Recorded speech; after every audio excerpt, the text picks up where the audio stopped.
Islamic audio story চ্যানেলে আমি সাহেদা আক্তার এখন আপনাদের পড়ে শোনাব একটি কাহিনী, দরিদ্রের খলিফা। আসসালামু আলাইকুম। হযরত আবু বকর রাদিয়াল্লাহু তাআলা আনহু ছিলেন দরিদ্র মানুষের নয়নের মণি। তিনি নিঃস্ব ও অভাবী মানুষকে অকাতরে দান করতেন। তাই তারাও আবু বকর রাদিয়াল্লাহু তাআলা আনহুকে প্রাণ ভরে ভালোবাসত, তাকে বন্ধুর মতো মনে করত।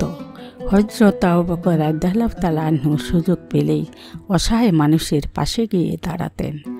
অনেক সময় তিনি হয়তো কোথায়ও হেঁটে যাচ্ছেন, তখনও যাকে পেতেন তাকে সাহায্য করতেন। তিনি অনেক সময় নিজ হাতেই মানুষের কাজ করে দিতেন এবং এতে বেশ আনন্দ পেতেন।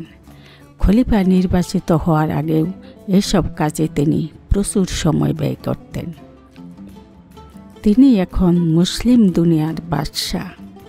তার অনেক কাজ, অবসর নেবার এতটুকুন ফুরসত পান না। রাত দিন শুধু কাজ আর কাজ। রাষ্ট্রের কাজ তো আছেই, তারপর পরিবারের দেখাশোনাও তাকে করতে হতো। পাশাপাশি দিনের খেদমত তো আছেই। বলতে গেলে কোনো অবসর ছিল না তার। এসব কাজের ফাঁকে ফাঁকে দিন দুঃখী মানুষের সেবায় তিনি এতটুকু কমতি করতেন না। একদিন তিনি মদিনার পথ ধরে হাঁটছিলেন। যেতে যেতে এক সময় এক এলাকার ভেতর প্রবেশ করলেন। খলিফাকে দেখে এক বালিকা চিনে ফেলল। সে প্রশ্ন করল, আচ্ছা আমাদের খলিফা, আপনি তো এখন গুরু দায়িত্ব পালন করছেন, আপনি কি আগের মতো আমাদের কাজ করে দেবেন?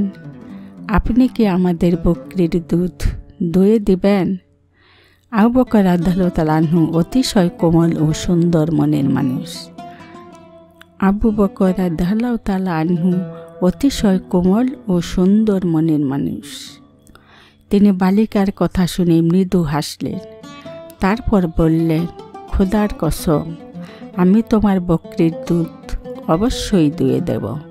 খলিফার এত বড় দায়িত্ব আমাকে এসব কাজ থেকে ফেরাতে পারবে না, নিশ্চিত থেকো তুমি। খলিফার কথা শুনে বালিকার কুচি মুখে ফুলের হাসি ফুটে উঠল। এইরকম মহান সেবকই ছিলেন আমাদের প্রিয় নবীর সাহাবী আবু বকর রাদিয়াল্লাহু তাআলা আনহু। আশা করি আল্লাহর অশেষ রহমত ও মেহেরবানিতে আপনারা সকলেই ভালো আছেন, ভালো থাকেন, এই কামনাই রইল। আর সেই সাথে আপনাদেরকে বলছি, প্রতিদিন নতুন নতুন ইসলামিক ভিডিও পেতে এবং ইসলামিক জ্ঞানের চিরনতুনত্বকে উপলব্ধি করতে অবশ্যই সাবস্ক্রাইব করবেন। আসসালামু আলাইকুম।